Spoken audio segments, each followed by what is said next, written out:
안녕하십니까. 결혼이동입니다. 자, 시험 잘들 보셨습니까? 자, 이번 문제는 좀 어려운 거는 좀 어렵고요. 좀 쉬운 거는 쉽고, 조금은 이렇게 좀 분명한 것들이 좀 많습니다. 그리고, 물론, 난이도가 가운데 정도 있는 것도 있죠. 문제를 접했을 때 어려운 문제를 빨리 버리고 패스하는 훈련을 좀 하셔야 됩니다. 실전에서도 난이도 조절을 하기 위해서 어려운 문제를 좀 섞어 넣죠. 근데 아무리 어려운 시험이라 해도 최소한 반 이상입니다. 최소한 반 이상은 중하의 문제가 포함되어 있습니다. 아마 제가 지금 최소한 반이라고 말하는 것은 난이도를 아주 높게 잡았을 때 얘기입니다. 가장 어려웠던 15회 때 합격률이 0.7%인 경우에도 중하의 아주 그 어려운 문제 빼고요. 중하의 문제가 50%는 됐습니다. 그러니까 어려운 문제를 제끼는 훈련만, 패스하는 훈련만 제대로 되어 있으면 합격하기가 굉장히 수월합니다. 자, 1번부터 보겠습니다. 자, 1번 부동산 개념을 설명하는 거죠. 이 부동산 개념에서는 틀리면 안 됩니다. 이거는 그렇게 어렵게 출제되는 것은 아니라 그랬죠. 이것은 1번 지문에서 이거는 부동산학에서의 부동산은 협의의 부동산뿐만 아니라 광의의 부동산 또는 준부동산 등으로 개념을 확대해서 파악을 하죠. 이 부동산학에서는 좀 넓게 보고 있지 않습니까? 그것도 법적인 측면뿐만 아니라 경제적인 측면이나 이 기술적인 측면도 살펴보는 겁니다. 그 중에 이제 1번은 법적인 개념에 대해서만 살펴보는 거고요. 다음에 2번은 광의의 부동산 중에서도 이제 준부동산 얘기죠. 중부동산 얘기는 실생활의 필요에 따라 구분하는 것은 아니죠. 이거는 그렇지만 학문의 대상으로 삼을 필요가 있는 것이고요. 다음에 3번, 4번 지문 어려울 거 없습니다. 5번 지문이 정답이죠. 부동산을 토지와 정착물이라고 할 때 정착물이란 주택, 상가, 울타리 등 항구적인 부착물뿐만 아니라 가시계, 수목 등 일시적인 토지 부착물을 포함한다. 이게 틀렸죠. 가시계, 수목 등 일시적인 부착물은 동산으로 취급합니다. 정착물이 아니죠. 그래서 5번이 정답이고요. 다음에 2번은 토지의 자연적 특성과 관련된 내용인가요? 지리적 위치 고정성의 파생 현상이네요. 부동성의 파생 현상. 자, 지금 이번 문제에서는 부동산 특성의 파생 현상 문제가 두 문제나 출제됐네요. 자, 이렇게 되면 우리 입장에서는 좀 어렵죠. 보통 이제 한 문제 정도 출제가 되는데요. 어떤 때는 두 문제가 나오기도 합니다. 예외적으로는 또 한 문제도 출제되지 않을 수도 있습니다. 그거는 거의 뭐 운에 가깝다라고 봐야 되겠습니다. 이것이 출제되면 일단은 좀 어려운 편인데요. 그나마 우리 시험에서는 부동성의 파생 현상에 대해서 자주 묻습니다. 그러니까 부동성의 파생 현상을 좀 더 주의를 하시면 되겠죠. 기억해 보시면 감정평가 시 지역 분석의 근거가 된다. 자, 이 지역 분석이라는 것은 이 부동성의 파생 현상 맞죠? 그래서 이거는 부동성에서도 언급될 수가 있고요. 인접성에서도 언급될 수 있습니다. 그래서 이게 파생 현상이 어렵습니다. 이게 한쪽만 관련되는 게 아니라 다른 쪽도 관련되기 때문에 그래서 부동성 파생 현상 맞습니다. 다음에 니은에 있는 집약적 이용이네요. 자, 이 집약적 이용만 알면 되겠네. 사실 이 문제는 집약적 이용은 부증성과 관련되죠. 지금 우리 시험에는 부동성뿐만이 아니라 추가로 부증성 파생 현상 이 두 가지가 전체의 50~60%를 차지합니다. 그러니까 그 많은 부동산의 특성이 있지만 이 두 가지의 파생 현상만 제대로 알아도 사실 어렵지 않게 풀 수 있습니다. 그러니까 2번은 파생 현상의 좀 난이도 높은 파트이긴 하지만 실제로 내가 풀기는 어렵지 않다는 거죠. 왜? 집약적 이용은 늘 나오는 얘기 아니에요. 토지를 집약적으로 이용해야 되는 이유는 바로 부증성 때문이죠. 그래서 이거 니은은 틀렸습니다. 니은이 틀렸다는 얘기는 니은이 있는 거는 빼란 얘기죠. 니은이 있는 걸 빼란 얘기는 1번 빼야 되고요. 3번, 4번 빼야 되죠. 그런데 기억이 지금 부동성의 파생 현상 안다면 기억이 들어가야 되지 않습니까? 기억이 들어가면서 니은이 빠진 거는 2번밖에 없습니다. 벌써 정답이 체크가 된 거죠. 다음에 디귿은 뭔가요? 디귿은 시장 세분화. 시장 세분화는 들어가야 되죠. 시장 세분화는 부동성의 파생 현상 맞습니다. 지역별로 시장이 세분화되죠. 수도권 부동산 시장, 강남 부동산 시장, 강북 부동산 시장. 자, 여기 이제 부동산의 파생 현상이고요. 다음에 리얼 적지론이라는 게 나왔네. 이 적지론이라는 거는 요거는 용도 다양성을 생각하는 겁니다. 용도 다양성. 이게 뭔가 하면은 최유효 이용을 생각하면 됩니다. 이 적지론은 최유효 이용과 똑같은 개념이에요. 최유효 이용이 뭔가요? 어떤 토지에 가장 적합한 이용을 말하는 거죠. 객관적인 양식과 통상적인 사용 능력을 가진 사람에 의한 합리적이고 합법적이며 그리고 물리적으로 채택 가능해야 돼요. 그리고 최고 수익에 대한 경험적 증거가 있는 이용이 최유효 이용입니다. 그 적지론이 또 뭔가요? 어떤 주어진 토지에 가장 가치가 높은 용도가 바로 적지론의 논이죠. 그러면은 결국 최유효 이용이나 적지론이나 같은 얘기입니다. 그래서 이거는 용도 다양성에서 나오는 얘기고 리얼은 들어가면 안 되는 얘기죠. 그래서 지금 니은과 리얼이 다른 얘기예요. 니은은 부중성, 리얼은 용도 다양성. 기역, 디귿, 미음이 옳은 얘기죠. 자, 근데 미음에 경제적 감가가 있죠. 이 경제적 감가는 부동산의 외부 요인에 의한 감가예요. 그 부동산의 외부 요인에 의한 감가는 이것도 부동성과 인접성 모두 관련돼요. 부동성과 인접성 모두 관련되니까 지금 요거 지역 분석 얘기하고 같이요. 이거 모두 관련된다. 그래서 정답은 2번이 되고요. 다음에 3번은 토지의 자연적 인문적 특성과 관련된 설명 중 옳지 않은 것은 1번이 지금 토지의 개별성이 나오고 있죠. 개별적이라는 것은 다 제각각이라는 얘기입니다. 이것은 법적으로 대체 가능성을 없게 만드는 원인이 되기도 하죠. 예를 들어 계약을 잘못했습니다. 101호를 계약했는데 102호를 계약했습니다. 자, 대체 가능한가요? 대체 불가능한 겁니다. 101호만 지금 101호를 원래 계약하려고 했으면 101호밖에 안 되는 거죠. 대체 가능성이 없습니다. 그래서 맞는 말이고요. 그다음에 토지의 공공성은 토지 시장에 대한 정부 개입의 명분을 강화시킨다. 그렇죠.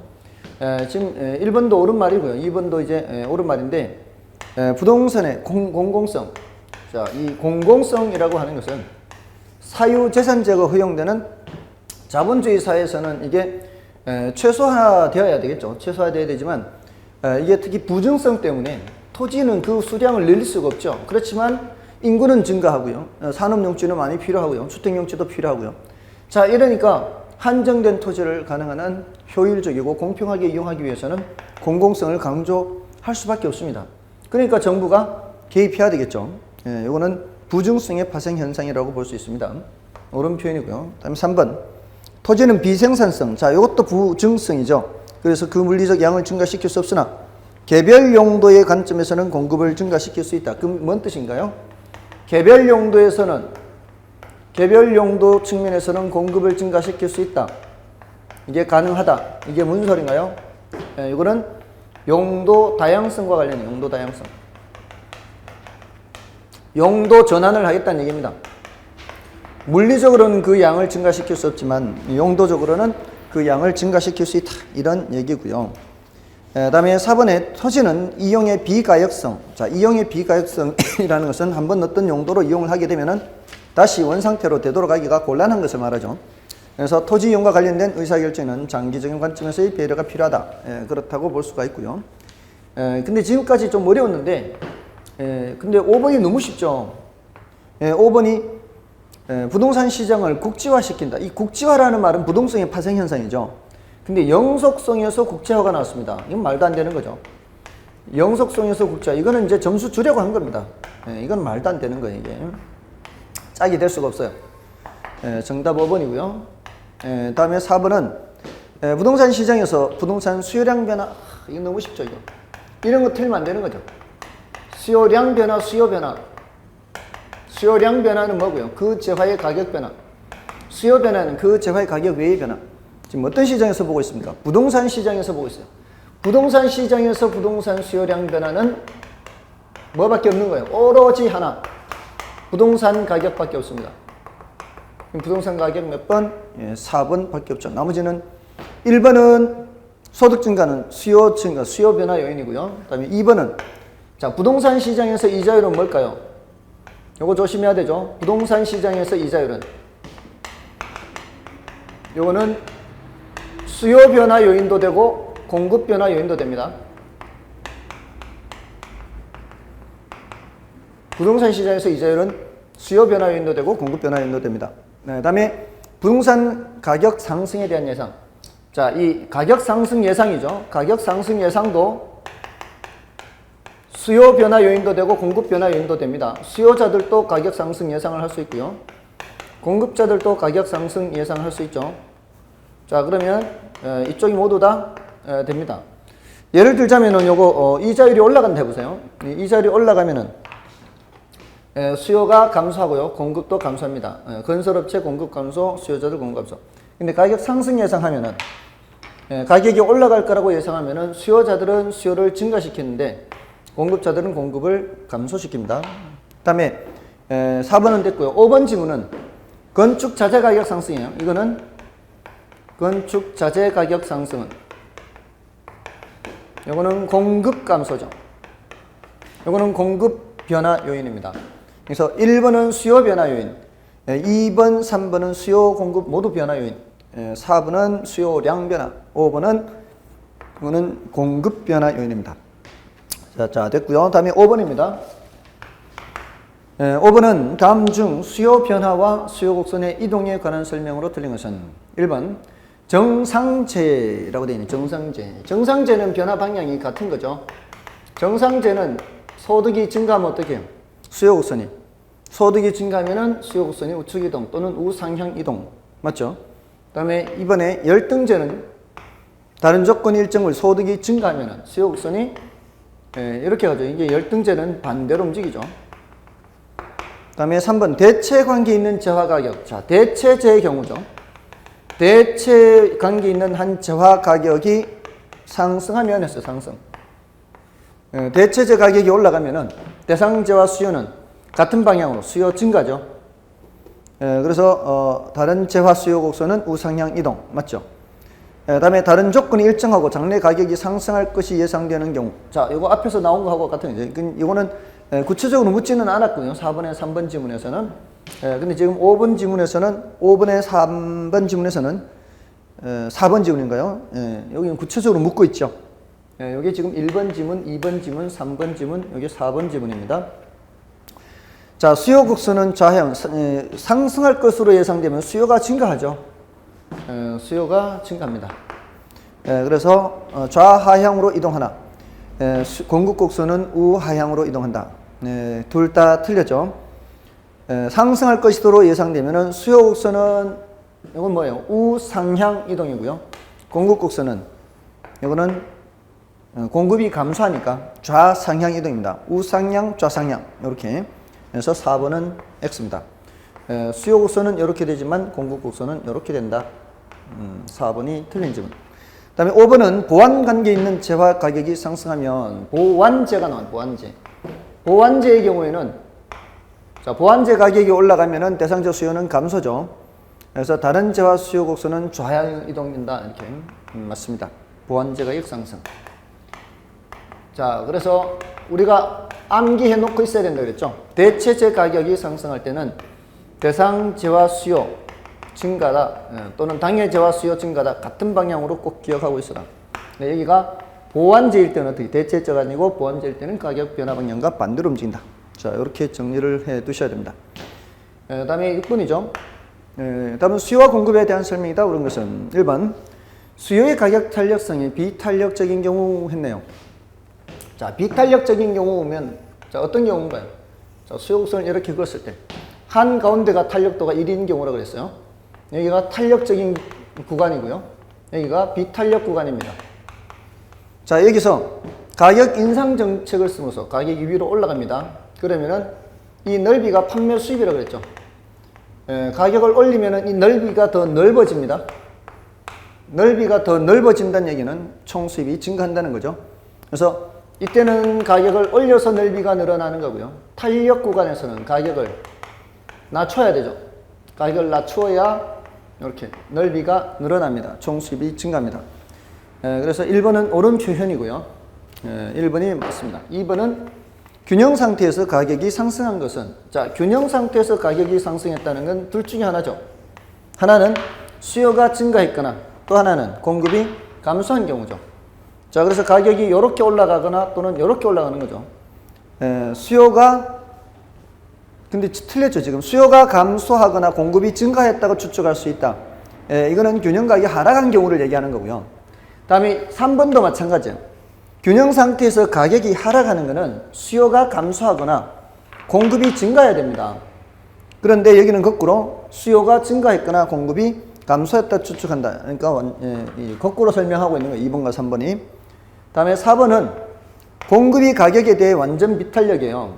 그러면 공급 곡선이 수직입니다. 그럼 수요 곡선을 이렇게 그려야 되죠. 이럴 때는 수요가 증가하거나 수요가 감소하거나 관계없이 균형 거래량이 변화가 없죠. 수량의 변화가 없습니다. 이쪽이 수량이고 이쪽이 가격이에요. 그래서 4번도 틀렸어요. 가격의 변함이 없다 했고요. 그러면은 지금 문제 흐름상 5번은 완전 탄력적일 때가 나올까요? 그렇네. 수요가 가격에 대해 완전 탄력적이면 그러면 수평이라는 얘기죠. 이럴 때는 공급이 증가하든 공급이 감소하든 뭐의 변화가 없어요? 균형 가격의 변화가 없죠. 근데 균형 양의 변화가 없다라고 했으니까 틀렸죠. 그래서 정답 1번이었고요. 다음에 7번인가요? 7번은 어떤 부동산에 대한 수요 및 공급 함수가 각각 800-P, QS는 3P이다. 소득 증가로 수요 함수가 QD2가 1200-P로 변한다면 균형 가격과 균형 거래량은 어떻게 변하는가? 자, 이 계산 문제는 지금 균형 가격, 균형 거래량을 변하는 걸 묻고 있죠. 이러면은 계산을 2번 해야 되는 겁니다. 계산을 2번 해야 된다 각오를 하고 접근하시라 이 말씀입니다. 그래서 지금 이 7번의 경우 QD1이 800-P고요. 근데 항상 수요 함수와 공급 함수가 짝이 되어야 되죠. QS는 3P죠. 자, 이렇게 짝을 짓고 있었는데 수요 함수가 QD2로 바뀐다고요. 1200-P로 바뀐다고요. 근데 공급 함수는 바뀐단 말이 없죠. 그럼 공급 함수는 그대로 QS는 3P란 말이에요. 항상 짝을 지어서 계산을 하는 거죠. 자, 여기서 이렇게 바뀌었다는 얘기, 그걸 구하라는 얘기죠. 2번 계산하라는 얘기죠. 균형 상태에서는 이 값이 같은 거죠. 800-P는 3P죠. 마이너스 P가 넘어가면 4P고요. 800은 4P니까 P는 200이죠. P가 200 나왔으니까 이걸 여기 집어넣으면은 Q는 600이 됩니다. 3배란 얘기입니다. 3배. P의 3배가 Q란 얘기죠. 자, 그러면은 200에서 600입니다. 자, 200, 600에서 출발하는 거죠. 200, 600에서 출발하는 거는 1번밖에 없어요. 사실 정답이. 지금 4번 지문도 200이라는 말은 나오죠. 근데 균형 거래량이 800에서 1200으로 증가한다고 되어 있으니까 균형 거래량이 지금 600에서 어떻게 변할 거네요. 이쪽에. 균형 가격은 200에서 변할 거 아니에요. 그러니까 지금 200에서 변하고 600에서 변하는 것은 사실 벌써 1번밖에 없습니다. 한 번밖에 계산을 안 해도요.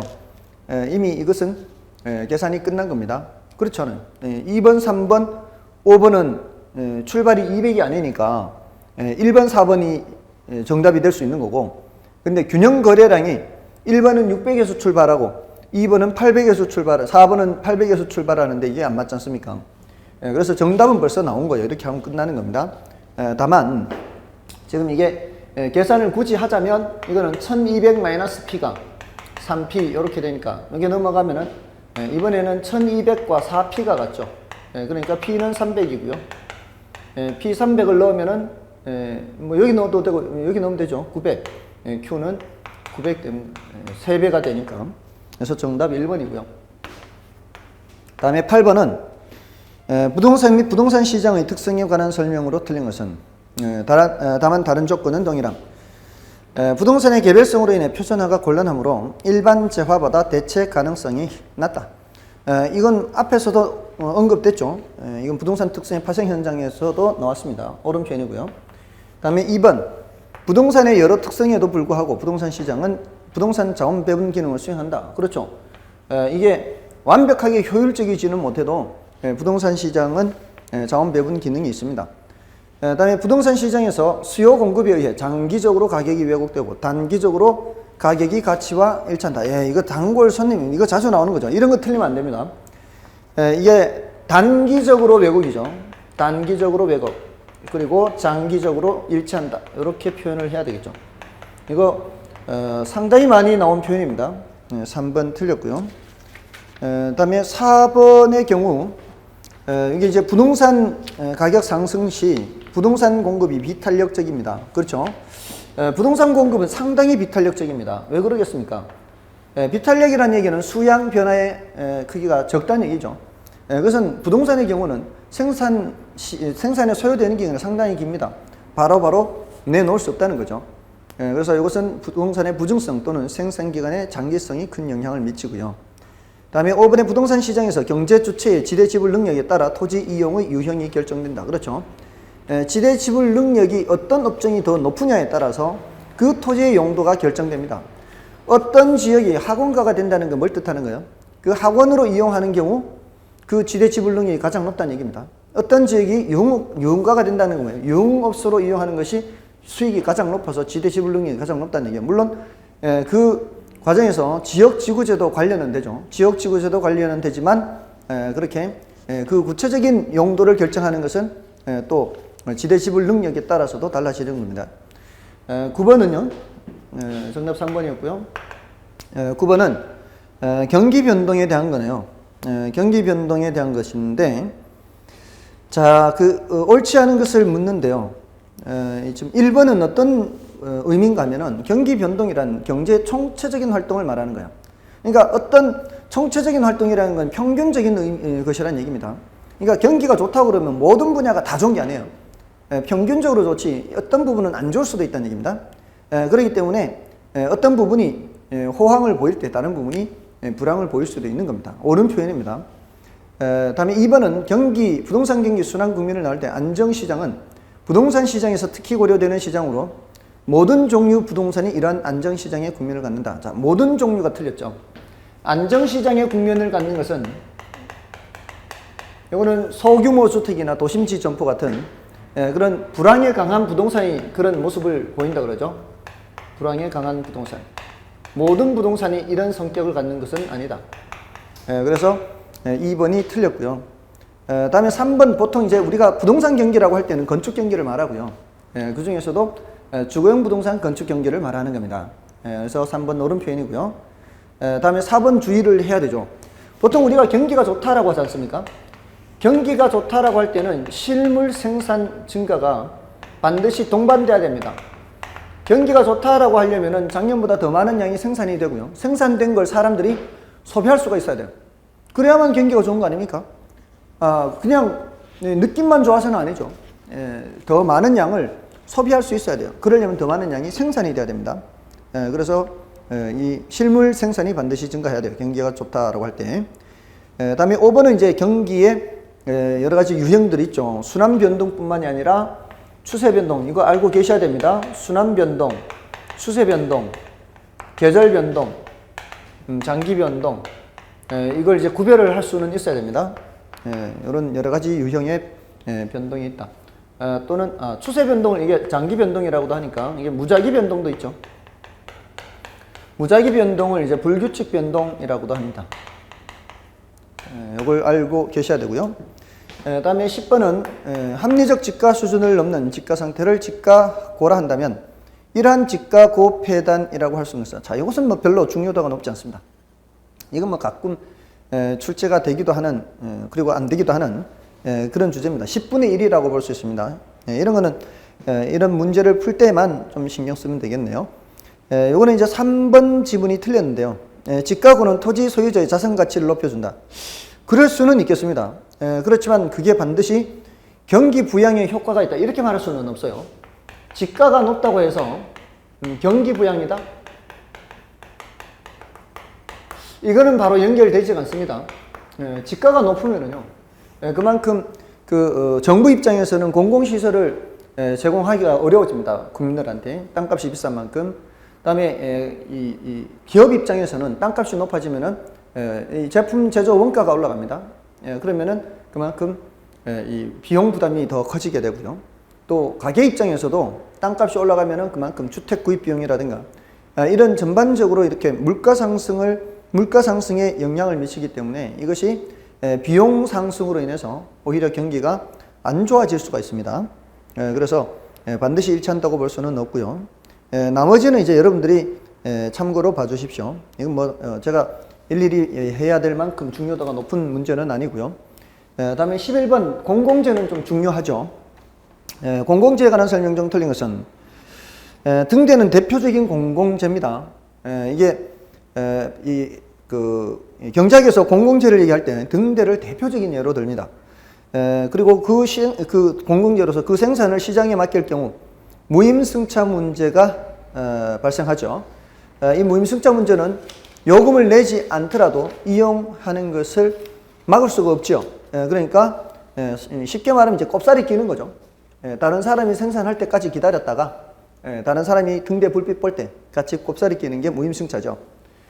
옳은 표현이고요. 다음에 이번에 소비의 비경합성과 비배제성이라는 특성이 있다. 자, 비경합성이라는 게 뭐예요? 경합하지 않는다는 게 뭐예요? 다투지 않는다는 얘기죠. 여러분들 뭐 선거 뉴스를 봐도 뭐 경합지역, 비경합지역 이런 말을 하지 않습니까? 경합은 다툰다는 얘기죠. 근데 소비에서 안 다툰다는 얘기예요. 이게 뭔 소리예요? 보통 우리 일반 재화 같은 경우는 어떻게 합니까? 이런 일반 재화는 이게 수량이 한정돼 있어요. 예를 들어 뭐 1000부를 찍는다 이런 거. 1000부를 찍으면 내가 1000번째 안에 가야 돼요. 1000번째 안에 가야 이 교재를 살 수가 있습니다. 그럼 다툰다는 얘기입니다. 그래서 1001번째 가면 못 산다는 얘기고요. 근데 등대 불빛은 어떻습니까? 10명이 보든 100명이 보든 1000명이 보든 10,000명이 보든 언제든 가도 등대 불빛을 볼 수가 있죠. 그 비경합성을 말하는 거고요. 거기에다가 비경합성에다가 비배제성, 배제하지를 못합니다. 요금을 안 내고 등대 불빛을 본다고 해서 등대 불빛을 못 보게 막을 수도 없습니다. 옳은 표현이고요. 다음에 3번 비경합성으로 인해 이걸로 인해서 소비에서의 규모의 경제가 나타난다. 소비에서 규모의 경제. 자, 이게 좀 어려운 표현입니다. 자, 이런 표현은 사실 우리 시험에 등장해도 정답 지문으로 등장하기가 어렵습니다. 이거 한번 등장한 적은 있어요. 기출 지문에 등장한 적은 있습니다만 이게 난이도가 워낙 높은 지문이어서 정답 지문으로 등장하기는 어렵습니다. 원래 규모의 경제 하면 뭐예요? 규모의 경제 하면은 생산 규모예요. 생산에서의 규모의 경제입니다.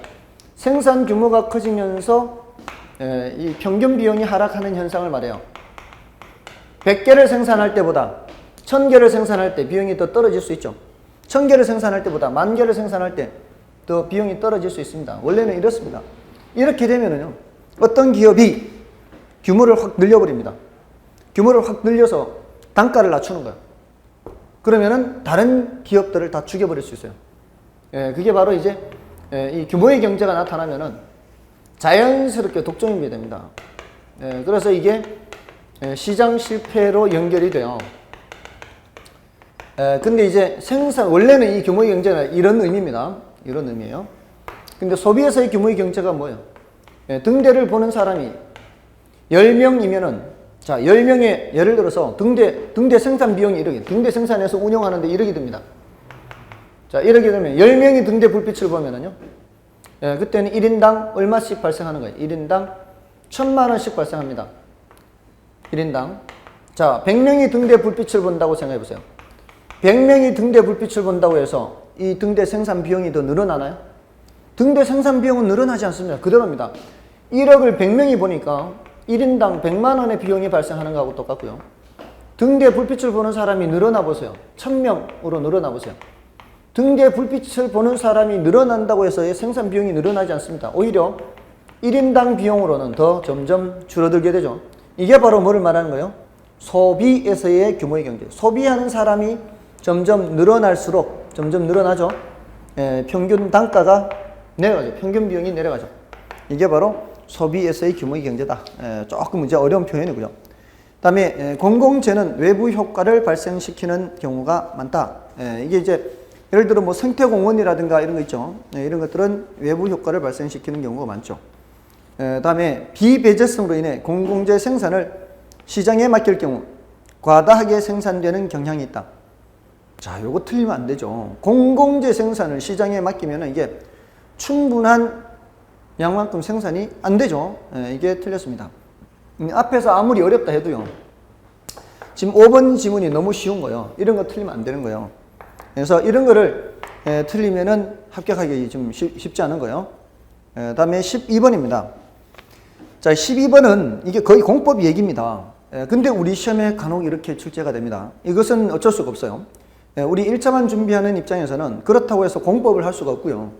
2차 공부를 하시는 분들은 조금은 더 유리하겠지만, 이게 뭐 그렇다고 해서 또 2번 지문 같이 토지 적성평가제도 이런 것들은 공법에서도 자세히 다루는 것도 아니에요. 그래서 할 수 없습니다. 내가 이제 보지 못한 것이 나오면은 빨리 패스하는 훈련을 하셔야 됩니다. 그리고 이게 모의고사를 보실 때는 이런 공부를 하면서 그냥 간단하게만 정리를 하셔야지 따로 더 공부할 수는 없는 겁니다. 토지 정책에 대한 관한 설명으로 틀린 것은 1번에 용도 지역 지구제는 토지 용도를 구획하여 부의 외부 효과를 제거하여 토지를 경제적 효율적으로 이용하고 공공복리 증진을 도모하기 위하여 마련한 법적, 행정적 장치라 할 수 있다. 요거는 옳은 표현이죠. 용도 지역 지구제가 부의 외부 제거하고 토지를 이제 효율적으로 이용하기 위한 거지 않습니까? 그래서 옳은 표현이고요. 그다음에 토지 적성평가 제도가 있습니다. 토지에도 적성평가가 있어요. 그래서 토지를 개발할 거냐 보존할 거냐 이거를 이제 조화를 이루기 위해서 하는 건데, 그래서 개발 적성, 농업 적성, 보존 적성을 평가하고 그 결과에 따라 토지 용도를 분류함으로써 국토의 난개발을 방지하고 개발과 보존의 조화를 유도하기 위한 제도이다. 2번 옳은 표현이고요. 좀 참고로 알아두시고요. 그 다음에 투기지역은 토지의 투기적인 거래가 성행하거나 지가가 급격히 상승하는 지역과 그러한 우려가 있는 지역을 대상으로 한다. 자, 요거 조심해야 돼요. 3번 틀렸습니다. 이 3번은 투기지역이 아니고요. 토지거래 허가지역입니다. 토지거래 허가 구역인가요? 이 법적으로는 토지거래 허가구역. 이건 이제 공법에서 다루는 거죠.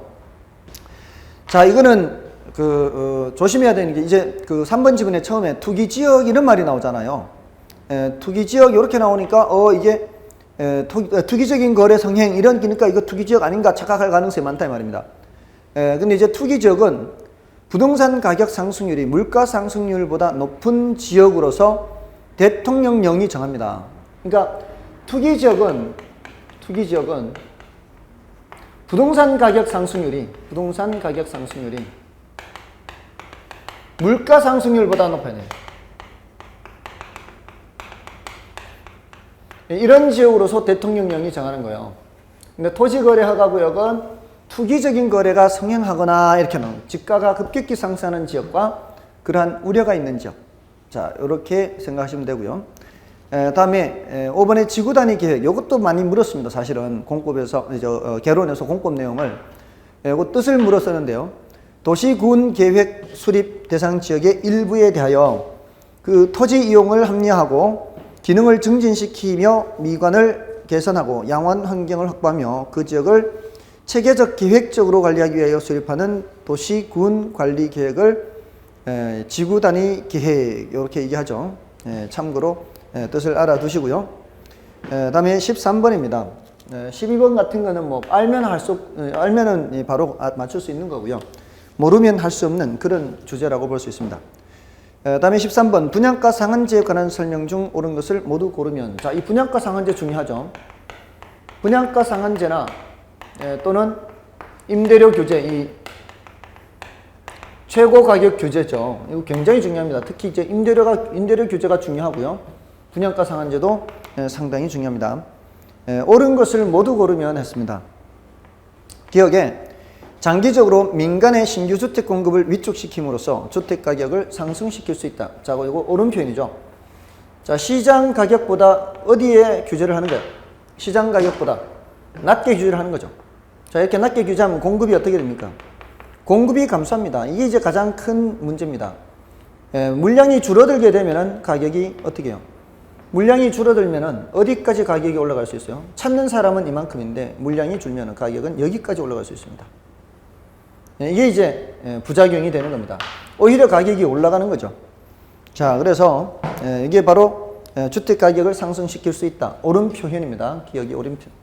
그다음에 니은 분양가 상한제는 최고 임대료 규제와 같이 장기적으로 시행할수록 효과가 높다. 지금 장기적으로 시행할수록 어때요? 더 많이 줄죠. 바로 이렇게 분양가를 규제한다고 해서 바로 물량이 줄어드는 것은 아닐 겁니다. 서서히 줄어들고 이렇게 수요가 늘어나서 서서히 더 부작용이 더 커집니다. 그러니까 장기적으로 시행할수록 오히려 부작용이 더 커지는 거죠. 그래서 니은 틀렸습니다. 자, 이런 문제 풀 때는 어떻게 해야 돼요?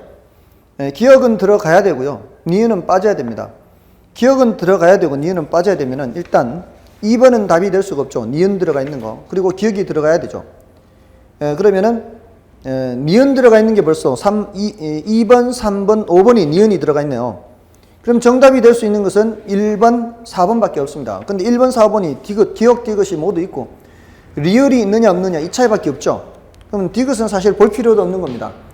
1번 기억, 디귿이고요. 그 다음에 4번 기억, 디귿, 리을이지 않습니까? 이런 경우에는 니은까지 읽어서 알았다면 벌써 디귿은 공통이니까 뭐만 보면 돼요. 바로 리을을 디귿을 볼 필요도 없이 리을을 바로 보면 되죠. 자, 리을 보겠습니다. 시장 가격보다 아래의 상한 가격을 설정해요. 시장 아래에. 그래서 무주택자의 주택 가격 부담을 완화시키고자 하는 제도이다. 요거 맞죠? 리을이 옳은 말입니다. 그래서 4번이 정답이죠. 1번이 될 수가 없습니다. 그래서 정답 4번이었고요. 다음에 14번은 부동산 조세입니다. 부동산 조세에 대한 설명이다. 옳은 것은 요거는 틀린 사람 많을 겁니다. 이거 제대로 정확하게 알고 계셔야 됩니다. 부동산에 대한 수요가 탄력적인 경우 조세를 부과하면 수요자가 덜 부담한다. 자, 지금 이 14번의 1번 지문은 부동산에 대한 수요가 탄력적이라고 했어요. 수탄이 1보다 크다고 그랬어요. 수탄이 1보다 클 때 수요자가 덜 부담한다 이렇게 돼 있어요. 수요자가 덜 부담. 자, 이러면은 틀립니다. 이거 제대로 알고 계셔야 돼요. 자, 왜냐? 이 조세 기척은 이거는 상대적 탄력도에 의해서 결정돼요. 상대적 탄력도. 지금 수탄이 1보다 크다라고만 나왔지 공탄에 대해서는 나온 게 없습니다. 지금 공탄이 몇이라고 얘기했나요? 안 했나요? 공탄도 1보다 큰데 공탄이 수탄보다 더 클 수 있잖아요.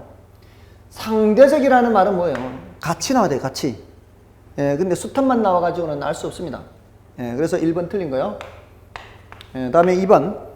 임대인의 공급 탄력성이 완전 비탄력적이면. 자, 이럴 때는 다릅니다. 임대인의 공급 탄력성이 완전 비탄력적이라는 건 수직이죠. 공급이 수직이라는 얘기는요. 수요는 이렇다는 얘기입니다. 둘 다 수직인 거는 예외로 하는 겁니다. 이건 생각지 않는 겁니다. 공급이 수직이면은 수요는 볼 필요도 없이 공급자가 다 부담해요. 이 완전 비탄력적인 쪽이 다 부담입니다. 그래서 이건 틀렸죠. 임차인이 전액 부담하게 된다. 이랬으니까 이거 틀렸고요. 다음에 3번 임대주택 공급의 탄력성이 수탄보다 탄력적이면 자, 공탄이 수탄보다 탄력적이다 그랬어요. 공탄이 더 크다 그랬죠. 공탄이 더 크다 이렇게 됐어요. 자, 그럼 누가 덜 부담? 공급자 덜 부담. 자, 근데 재산세는 임대인이 상대적으로 많이 부담한다 되죠. 틀렸죠. 얘가 덜 부담해요. 임대인이 덜 부담해야 되는데 많이 부담한다. 틀렸습니다. 그 다음에 4번 조세 부과 시 공급 곡선이 비탄력적일수록 자원 배분 왜곡이 적다. 자, 이게 옳은 표현인데 어렵네요. 자, 결국 이 14번은 난이도 자체가 높습니다. 이런 거는 뭔 소리인지 모르면 빨리 지나가야 돼요. 이 난이도 자체가 높은 이거는 여기 함 정도 들어가 있죠. 1번에 함 정도 들어가 있는 데다가 4번도 어렵습니다. 이런 거는 난이도 자체가 높은 거예요. 그러니까 이런 거는 승부 걸려고 하면 안 되는 거죠. 모르면 빨리 짚고 넘어가야 되는 거예요. 자꾸 깊게 생각하지 마시고요. 자, 이게 조세 귀착에서 그래프를 이렇게 그리면은요. 지금 세금이 부과되는 만큼 공급곡선이 위로 올라가거든요. 이렇게. 공급곡선이 이렇게 위로 올라갑니다. 자, 그러면은 공급곡선이 이런 형태일 때 이렇게 올라가잖아요. 그러면은 새로운 균형력입니다. 그럼 균형 거래량이 어떻게 되나요? 균형 거래량이 줄어들죠. 자, 이 균형 거래량이 줄어든다는 게 뭘 뜻할까요? 정부가 조세를 부과하기 전에는 수요자들이 예를 들어 여기가 1000개, 1000개에서 900개로 줄어들어요. 요 지점이 900개예요, 900개. 조세를 부과하기 전에는 이 시장에서 1000개를 생산해서 1000개를 소비를 했죠. 조세를 부과하니까 900개를 생산해서 900개를 소비한다는 얘기요. 자, 그러면은 이때 소비하던 사람들 중에 100명은 소비를 못하게 되는 거예요. 100명은 생산과 소비를 못하게 되는 거예요. 자, 이게 바로 뭐예요? 원래 하던 만큼을 못하게 되는 거예요. 이게 바로 자원배분의 왜곡이 생기는 겁니다. 자, 그런데 어떤 경우에는 자원배분 왜곡이 없을까요? 공급곡선이 이렇게 수직이어 보세요. 공급곡선이 수직이면은 공급곡선이 위로 올라가 봤자 그 모양입니다. 위로 올라가 봤자 그 모양이기 때문에 공급곡선이 수직일 때는 거래량의 변화가 있어요, 없어요? 거래량의 변화가 없습니다. 원래 1000개라 해도 조세를 부과해도 똑같이 1000개입니다. 이럴 때는 조세를 부과해도 원래 소비하던 사람이 소비하지 못하게 되는 경우가 없어집니다. 그런 경우가 없습니다. 그러니까 전혀 자원배분 왜곡이 없어요. 1000개만큼 생산되던 게 계속 1000개 생산되는 거예요. 근데 이렇게 우상향하는 형태일 때는 조세를 부과하게 되면 공급곡선이 움직이면서 원래 생산하던 만큼 생산 소비가 안 돼요. 100명은 지금 하던 만큼을 못하게 되는 거예요. 이게 자원배분 왜곡이에요. 자원배분 왜곡이라고 하는 것은 수량이 많이 줄면 많이 줄수록 자원배분 왜곡은 점점 더 커집니다. 그럼 공급곡선이 수평이 되면 어떻게 될까요? 공급곡선이 수평이 되면 이렇게 되죠. 이렇게 해서 이만큼 위로 올라가 보세요. 그럼 여기서 이만큼 위로 올라가 보면 수평인 상태에서 조세만큼 올라가면 여기서 이렇게 올라가죠. 그러면 여기가 수량이 여기가 돼요. 이만큼 줄어들어요. 가장 많이 줄어드는 게 뭐예요? 수평일 때. 이렇게 되면 될수록 원래 하려고 했던 양만큼 못하는 거예요, 사람들이. 그럼 자원배분 왜곡이 더 심해지는 거죠. 그럼 결국은 뭐예요? 탄력적일수록 어떻다? 탄력적일수록 자원배분 왜곡이 어떻다? 자원배분 왜곡이 크다. 비탄력적일수록 자원배분 왜곡이 어떻다? 적다. 자원배분 왜곡이 적습니다. 자, 그럼 결국 완전 비탄력적이면 수직이죠, 수직. 완전 비탄력이면은 자원배분 왜곡 자체가 없습니다. 자원배분 왜곡이 없습니다. 자, 이렇게 정리를 하시면 돼요. 자, 어렵습니다, 이거는. 다음, 다른 조건이 동일하다면 조세 부과는 수요를 증가시키지만 공급은 감소하는 요인으로 작용한다. 말도 안 되죠. 조세를 부과하게 되면 수요든 공급이든 감소하는 요인으로 작용하게 되는 겁니다. 14번은 난이도 자체가 높은 문제였고요. 다음에 15번, 다음은 부동산 정책에 관한 설명이다. 가장 적합하지 않은 것은 1번, 생산자와 소비자 사이에 세금이 어느 정도로 배분되는가는 수요와 공급 곡선의 상대적 탄력성에 달려있다. 예, 이게 오리지 표현이죠. 이게 지금 방금 14번에 풀었던 그 내용과 일맥상통한 거죠. 1번이 옳은 말이고요. 그 다음에 2번은 시장 실패에 대한 정부의 개입은 사회의 자원 배분을 보다 효율적으로 하기 위함이다. 그렇죠. 시장 실패라는 게 시장이 자원을 효율적으로 배분하지 못하는 현상인데 그거를 개선하기 위해서 정부가 개입하는 것이고요.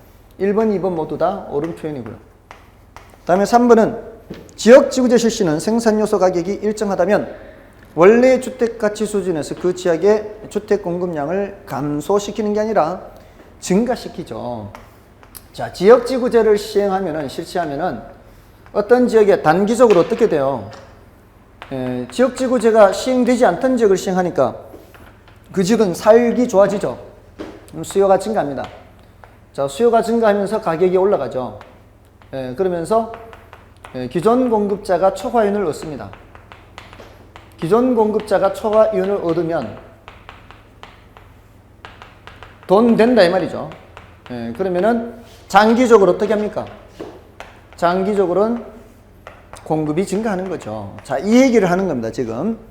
이렇게 했을 때 원래 주택가치 수준에서 그 지역의 공급량을 증가시키는 거예요. 이 원래 주택가치 여기까지입니다. 이렇게 공급을 증가시킨다는 얘기예요. 이게 원래 주택가치와 같은 수준에서 공급이 증가한다 이렇게 되는 겁니다. 근데 감소시킨다 해서 틀린 거고요. 그다음에 4번에 이거는 뭐 사회적 목표가 형평성일 수도 있고 효율성일 수도 있다. 요거는 이제 참고로 알아두시고요. 그다음에 공공임대주택 공급이네요. 5번 지문에. 자, 이 공공임대주택 공급은 이렇게 지문으로 좀 나올 수가 있습니다. 지문으로 공공임대주택 공급. 공공임대주택 공급은 어떻게 생각하라고 말씀드렸습니까? 지금 여러분이 사시는 옆 동네에 이제 공공임대주택을 공급하는 거죠. 이제 임대주택을 싼 값에 공급한다. 이렇게 생각하면은 사적 시장, 그러니까 우리 동네에서 어떤 현상이 나타날까? 옆 동네에 공공임대주택을 싸게 공급하면 그렇게 생각하면 쉽다 그랬죠. 자, 그렇게 하면은 사적 임대시장, 그러니까 우리 동네에서 어떻게 해요? 사람들이 저쪽으로 가는 사람이 생기기 시작하겠죠. 저쪽으로 가는 사람이 분명히 생길 겁니다. 저쪽은 싸니까. 그러면 여기 빈집들이 늘어나겠죠. 이 빈집들이 늘어가면 임차인들은 선택의 폭이 커지겠죠. 이 빈집들이 늘어나는 만큼 선택의 폭이 커진다는 얘기는 수요자들의 탄력성이 커진다. 이렇게 얘기를 할 수가 있는 겁니다. 그래서 옳은 표현이고요. 다음에 16번은 자본시장에서 이자율이 연 3%로 결정되어 있고 부동산 투자자들이 부동산의 위험과 유동성 제약에 대해 연 4%의 수익률 프리미엄을 요구하는데요. 자, 이 소리가 뭔가요?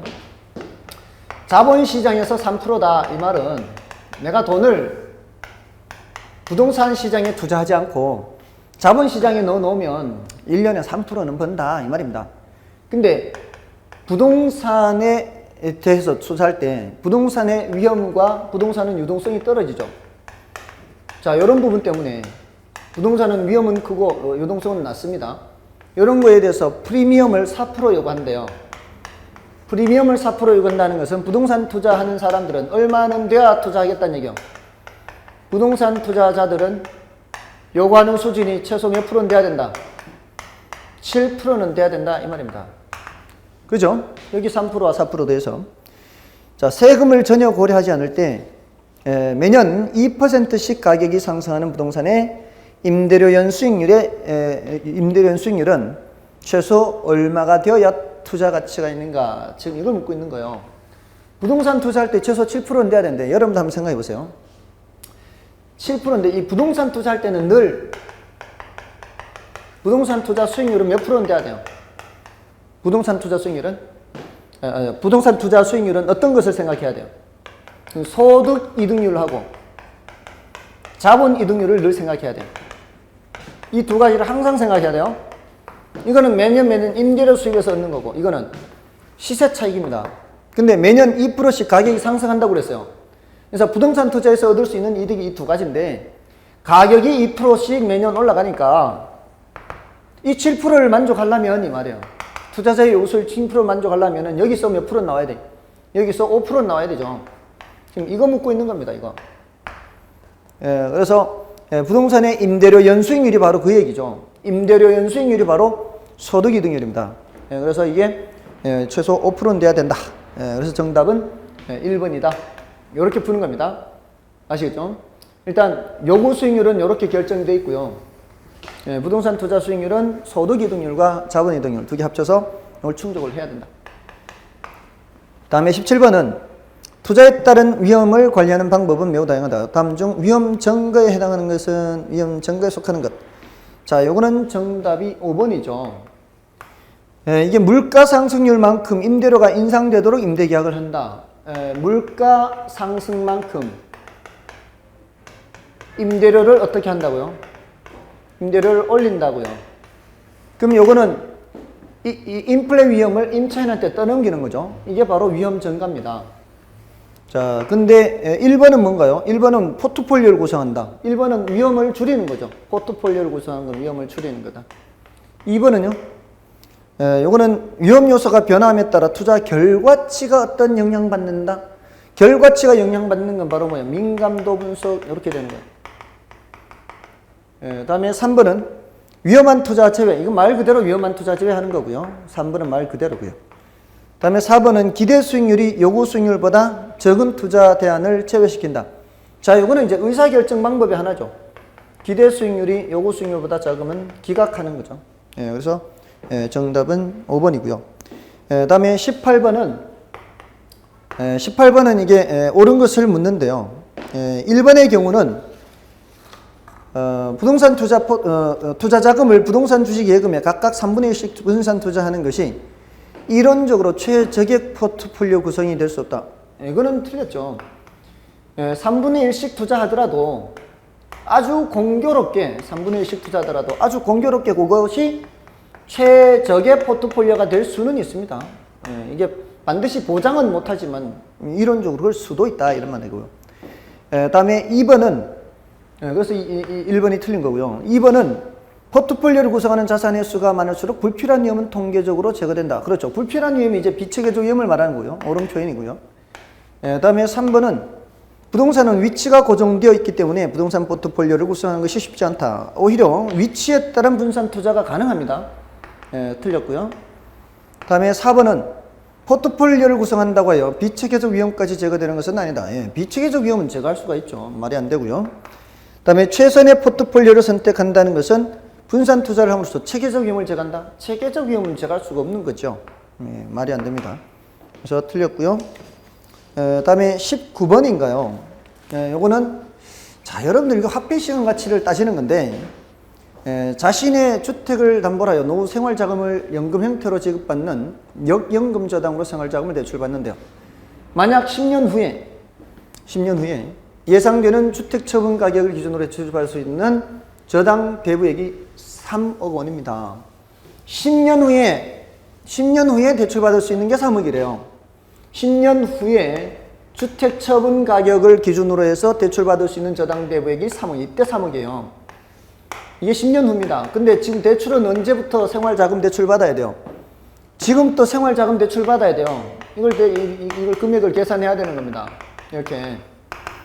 자, 이럴 때 그것을 지금부터 매월 말 분할하여 대출받기 위해서는 지금부터 매월 말 분할하여 대출받기 위해서는 매월 일정하게 이제 얼마씩을 지급받게 되는가 이 말이에요. 매월 일정하게. 여기다 뭘 곱해야 돼요? 자, 푼돈 계산하는 거죠. 푼돈 계산할 때는 감채인계수나 저당상수죠. 미래돈을 기준으로 푼돈 계산은 쪼개는 거 계산할 때는 감채인계수 사용하고요. 현재 돈을 쪼개는 거는 이거는 저당상수죠. 푼돈 계산하는 게 뭔지만 알면 벌써 둘 중에 하나 찍을 수 있습니다. 근데 이제 매월이잖아, 매월. 그러니까 1% 120개월 이렇게 해서 1번이 정답이 되는 겁니다. 다음에 20번의 경우는 순영업 소득 계산하는데 지금 건축 연면적은 3,000제곱미터입니다. 그런데 이걸 임대할 수가 없고요. 유효 임대 면적 비율이 85%라고 했어요.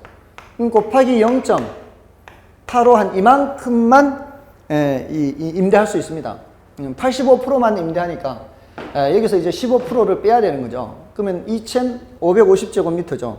2,550, 0.85를 곱하면 3,000에다가 2,550제곱미터고 여기에 평균 임대료가 5,000원이에요. 5,000원. 그럼 여기다 이제 5,000원 곱해야 되겠죠.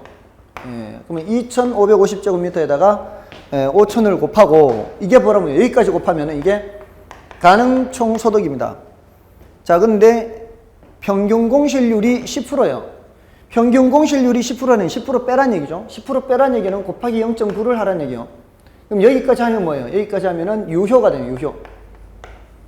자, 여기에다가 영업 경비 비율이 유효의 40%입니다. 그럼 영업 경비를 40% 빼란 얘기는 여기 곱하기 0.6을 하란 얘기죠. 그럼 여기까지 하면 뭐가 되는 거예요? 여기까지 하면 순영업 소득이 됐죠. 그럼 순영업 소득은 이렇게 하면 됩니다. 그러니까 20번 같은 계산 문제는 덮어놓고 그것부터 먹지 말고요. 이게 전부 다 문제에서 퍼센트로 돼 있죠. 퍼센트로 돼 있을 때는 나머지 퍼센트를 빼는 게 아니고 이거는 이제 곱하면 되는 거고요. 곱하기만 하면 되는 겁니다. 3,000 곱하기 0.85 곱하기 5,000 곱하기 0.9, 0.6 이런 식으로. 자, 이러면 뭐 별로 어려울 것도 없습니다. 이렇게 하면은 정답이 688만 5천 원인가요? 688만 5천 원. 여기서 2번이 정답이 되겠네요. 됐나요? 자, 이렇게 계산을 하면 된다 이 말입니다. 자, 이렇게 하고요. 21번부터는 좀 쉬고 시간을 달리해서 말씀을 드리겠습니다. 예, 애쓰셨습니다.